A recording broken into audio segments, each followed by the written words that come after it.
সোমবার, বৃহস্পতিবার, শুক্রবার মৃত্যু হলে কি সৌভাগ্যবান?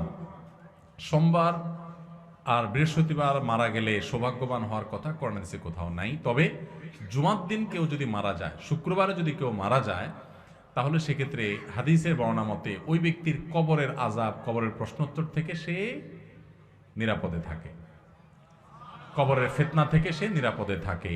কবরের ফিতনা থেকে আল্লাহ তাকে বাঁচায় রাখেন জুমাবারে কারো মৃত্যু হলে। এটা তো আর কারোর হাতে না কোন দিন কে মারা যাবে, অতএব এটা ভাগ্যের ব্যাপার, এটা খুশনসিবের ব্যাপার।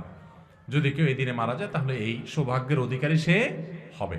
আবার এইবারে মারা গেলেই যে সে জান্নাতি, এরকম কোনো গ্যারান্টি দেওয়ার কোনো সুযোগ, কারণ শুক্রবারে বহুত আল্লাহর প্রতি অবিশ্বাসী কাফেরেরও মৃত্যু হয়, বহুত ফাসিকেরও মৃত্যু হয়। আবার শুক্রবার ছাড়া অন্যদিন মারা গেলে লোকটা খারাপ, সেরকম যোগ বিয়োগও কষবেন না। আমরা তো বাঙালি খুব সহজে যোগ বিয়োগ কষার ওস্তাদ, বুঝেন নাই? এটা দেখে আপনি যোগ বিয়োগ করতে যাবেন না। একজন নেককার মানুষের মৃত্যু শনি রোববারেও হতে পারে। আমাদের প্রিয় নবী সাল্লাল্লাহু আলাইহি সাল্লামের মৃত্যু কিন্তু শুক্রবারে হয় নাই। অতএব কেউ শুক্রবারে মরে নাই দেখে আরে এই লোকটা খারাপ, আর শুক্রবার মরছে দেখে একেবারে জান্নাতের সার্টিফিকেট দিয়ে দিবেন, এই গ্যারান্টি নাই। তবে হ্যাঁ, এটা ঠিক যে হাদিসের আলোকে শুক্রবারে মৃত্যুবরণ হলে তার কবরের ফিতনা থেকে মুক্ত থাকার কথা আছে।